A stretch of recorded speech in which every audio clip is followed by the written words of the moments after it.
प्यारे साथियों नमस्कार, कैसे हैं आप लोग। आई होप कि आप लोग अच्छे होंगे। आपकी जो स्टडी चल रही है बहुत बहुत बेहतरीन चल रही है। तो आज की क्लास में बात करेंगे क्लास 12th के केमिस्ट्री को तमाम क्वेश्चन जो आपके एग्जाम के लिए बहुत ज्यादा इंपॉर्टेंट है। तो बाबू आप लोग अच्छे तरीके से देखिएगा, कोई क्वेश्चन को ना छोड़िएगा, क्योंकि पूरे वायरल क्वेश्चन आपके बीच हम लोग लेकर आ चुके हैं, ठीक है ना। तो चलिएगा बिना टाइम का क्वेश्चन की तरफ बढ़ते। इससे पहले क्लास को लाइक नहीं किया तो क्लास को लाइक करके चैनल को सब्सक्राइब कर लीजिएगा, ठीक है। और हमारे साथ आप लोग भी आंसर को लगाते चलिएगा, जहां न बुझाए पूछने का कोशिश अवश्य कीजिएगा, ठीक है। 1 नंबर क्वेश्चन में कहा जा रहा है आयोडीन क्या है। बाबू आयोडीन जो है, आयोडीन मतलब जो होता है नमक होता है। तो नमक क्या होता है, तो आयनिक ठोस होता है, याद रखिएगा। ऑप्शन क्या हो जाएगा, ए करेक्ट हो जाएगा, ठीक है। 1 का ऑप्शन करेक्ट हो जाएगा, याद रखिएगा। अगला क्वेश्चन बबुआ 2 नंबर क्वेश्चन में क्या कहा जा रहा है, निम्नलिखित में से बेरवादार ठोस का उदाहरण कौन है। बेरवादार ठोस कौन है, तो हम जानते हैं बेरवादार ठोस जो होता है, जो ग्लास होता है, शीशा होता है, लकड़ी होता है, प्लास्टिक होता है, रबर होता है। बेरवादार ठोस यानी अक्रिस्टलीय ठोस होता है। तो कहां दिया है, तो देखो तो ग्लास दिया है ना, बिल्कुल ऑप्शन डी हो जाएगा, ठीक है ना। बिल्कुल ऑप्शन डी हो जाएगा, 2 का ऑप्शन डी हो जाएगा, याद रखिएगा। जितना हम साइड से बतला रहे वो सारे क्वेश्चन को आप लोग याद कीजिएगा। चलो बाबू, यहाँ 3 नंबर क्वेश्चन में क्या कहा जा रहा है, कहा जा रहा है कि अनुचुंबकीय कार्य के अनुचुंबकीय यौगिक में इलेक्ट्रॉन होते हैं। अनुचुंबकीय यौगिक में इलेक्ट्रॉन का क्या होता है, तो आप कहेगा सर हम जानते हैं ये जो होता है अयुग्मित होते हैं, यानी ऑप्शन करेक्ट बी हो जाएगा। 3 का ऑप्शन बी हो जाएगा, याद रखिएगा। क्लास को बाबू लाइक करते चलिएगा, चैनल को सब्सक्राइब करते चलिएगा। देखो यहाँ जो है 4 नंबर क्वेश्चन में क्या कहा जा रहा है, फ्रेंकल तथा सटकी दोष होते हैं। बाबू फ्रेंकल तथा सटकी दोष क्या होते हैं, तो हम जानते हैं फ्रेंकल तथा सटकी दोष जो होते हैं क्रिस्टलीय दोष होते हैं, याद रखिएगा।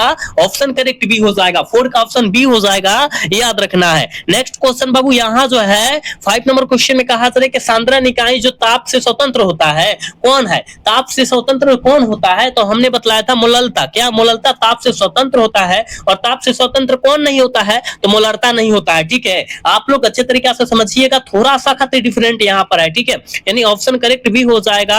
अगला क्वेश्चन बिलियन का अनुसंख्य गुणधर्म नहीं है। कौन सा बिलियन का अनुसंख्य गुणधर्म नहीं है, तो आप कहेगा सर हम जानते हैं क्या हो जाएगा। देखिए बिलियन का अनुसंख्य गुणधर्म नहीं है, पृष्ठीय तनाव नहीं है, ऑप्शन करेक्ट बी हो जाएगा। 6 का ऑप्शन बी हो जाएगा। 7 नंबर क्वेश्चन में कहा जा रहा है मोलरता को व्यक्त किया जाता है। बाबू मोलरता को जो व्यक्त किया जाता है वो किससे किया जाता है, तो मोल प्रति लीटर से किया जाता है। और मोललता देख बाबू, मोललता, ठीक है, मोललता को जो व्यक्त किया जाता है, याद रखिएगा, मोल पर केजी से किया जाता है, आप याद रखिएगा, ठीक है ना। आप लोग याद रखिएगा सारे क्वेश्चन को। कहा जा रहा है कि संपरासरणी विलयन में समान होती है। संपरासरणी विलयन में क्या समान होती है, तो आप कहिएगा सर मोलर सांद्रता, ठीक है ना। यानी ऑप्शन करेक्ट ए हो जाएगा। अगला क्वेश्चन बबुआ यहाँ 9 नंबर क्वेश्चन में कहा जा रहा है निम्नलिखित में से एक आयनिक यौगिक है। बाबू आयनिक यौगिक कौन है, तो हमने बतलाया था आयनिक यौगिक जो हो जाएगा सोडियम नाइट्रेट हो जाएगा, ऑप्शन डी करेक्ट हो जाएगा 9 का, ठीक है। अगला क्वेश्चन देखोगे यहाँ 10 नंबर क्वेश्चन में कहा जा रहा है सेल स्थिरांक इकाई होती है। बाबू सेल स्थिरांक इकाई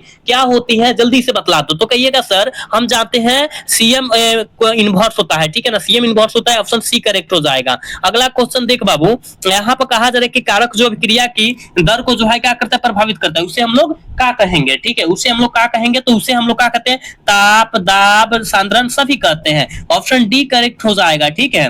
नेक्स्ट क्वेश्चन बाबू देखो, यहाँ पर 12 नंबर क्वेश्चन में कहा जा रहा है कि किसी अभिक्रिया में भाग लेने वाले अणुओं के परमाणुओं के मूलों की संख्या को हम लोग क्या कहते हैं, तो अनुक्ता कहते हैं, याद रखिएगा। ऑप्शन करेक्ट हो जाएगा 12 का। 13 नंबर क्वेश्चन में क्या कहा जा रहा है, दूध एक उदाहरण है, बहुत इंपॉर्टेंट है। दूध एक उदाहरण है, दूध किसका उदाहरण है बाबू, ये दूध किसका उदाहरण है, जल्दी से जो है ना 13 का आंसर लगा दो, तो कहिएगा सर दूध जो उदाहरण हो जाएगा वो बाबू किसका हो जाएगा, याद रखिएगा, पायस हो जाएगा, इमल्सन हो जाएगा, ठीक है, ऑप्शन बी करेक्ट।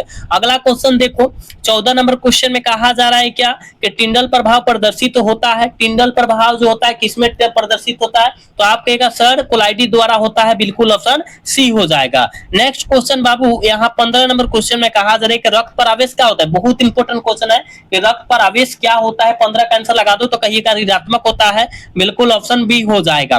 बबुआ अगला क्वेश्चन का आंसर लगाइएगा आप सब। देखो यहाँ 16 नंबर क्वेश्चन में क्या कहा जा रहा है, कहा जा रहा है बाबू कि द्रव स्नेही कोलाइड की अस्तित्व प्रमुख कारण क्या है, इसका प्रमुख कारण जो है क्या है, ठीक है, तो आप कहेगा गुरुदेव जी हम जानते हैं आवेश है, क्या है, चार्ज है, यानी ऑप्शन बी करेक्ट हो जाएगा। अगला क्वेश्चन बबुआ यहाँ 17 नंबर क्वेश्चन में कहा जा रहा है भौतिक अधिशोषण की क्रिया होती है। भौतिक अधिशोषण की क्रिया क्या होती है, तो कक्ष पर होती है। कहाँ होती है, कक्ष पर, ऑप्शन ए करेक्ट हो जाएगा 17 का, ठीक है। अगला क्वेश्चन 18 नंबर क्वेश्चन में बाबू कहा जा रहा है कि जो पदार्थ जल का पृष्ठीय तनाव कम कर देता है उसे हम लोग क्या कहते हैं, तो उसे बाबू हम लोग याद रखिएगा पृष्ठीय सक्रिय कारक कहते हैं। ऑप्शन डी करेक्ट हो जाएगा।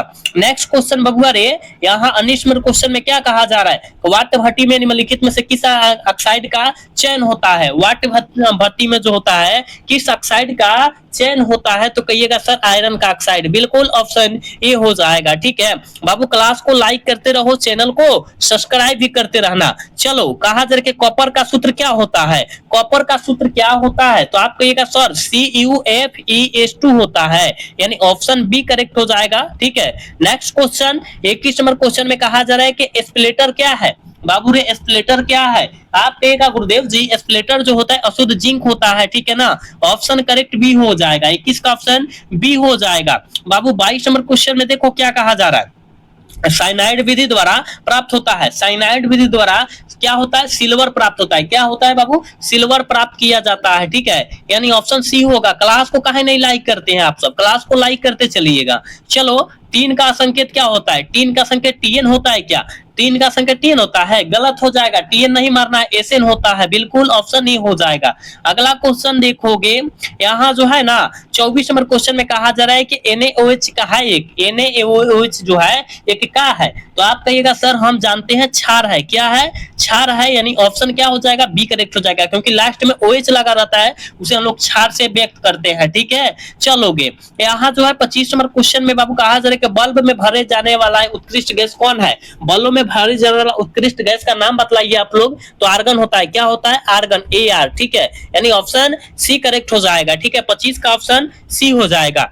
चलो बाबू हीलियम का मुख्य स्रोत कौन है, हीलियम का मुख्य स्रोत जो है जल्दी से लगाओ, हीलियम का मुख्य स्रोत कौन है हो, तो सूर्य है। क्या है, सूर्य है, ऑप्शन क्या हो जाएगा, सी हो जाएगा। या मोनाजाइट होता है बाबू रे, मोनाजाइट। ठीक है मोनाजाइट ये भी हो जाता है, याद रखिएगा। अगर सूर्य ना देगा तो मोनाजाइट भी मारिएगा आप सब। चलोगे अगला क्वेश्चन, हीरे का प्रसंकरण जो होता है कितना होता है, हीरे का प्रसंकरण जो होता है बाबू कितना होता है, तो आप कहेगा सर sp3 होता है। ठीक है समझ रहे हो ना सारे क्वेश्चन को।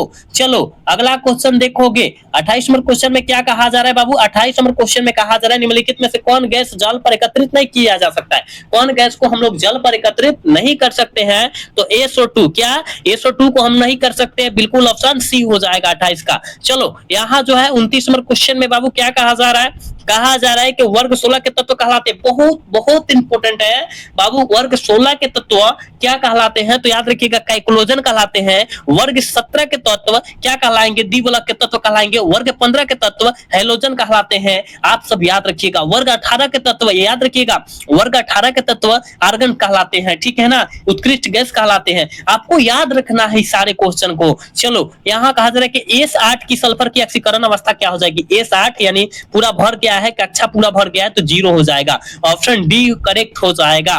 ठीक है नेक्स्ट क्वेश्चन 31 नंबर क्वेश्चन में बबुआ कहा जा रहा है निम्नलिखित में से कौन एक प्रथम संक्रमण श्रेणी का तत्व नहीं है, कौन एक जो है प्रथम संक्रमण श्रेणी का तत्व जो है नहीं है, तो आपको आंसर लगाना है, जल्दी लगाओ। 31 का आंसर क्या हो जाएगा, तो कहिएगा सर प्रथम संक्रमण श्रेणी का पूछा जा रहा है, मैग्नीशियम नहीं है, Mg इसका संकेत होता है। ठीक है यानी ऑप्शन करेक्ट सी हो जाएगा। नेक्स्ट क्वेश्चन का आंसर लगाइएगा आप सब। कहा जा रहा है हमेशा स्वतंत्र अवस्था में पाए जाने वाला धातु कौन है, हमेशा स्वतंत्र अवस्था में पाए जाने वाला धातु कौन हो जाएगा हो, तो सोना होता है, सोना हमेशा स्वतंत्र अवस्था में पाया जाता है, सोना। ठीक है यानी ऑप्शन करेक्ट ए हो जाएगा 32 का।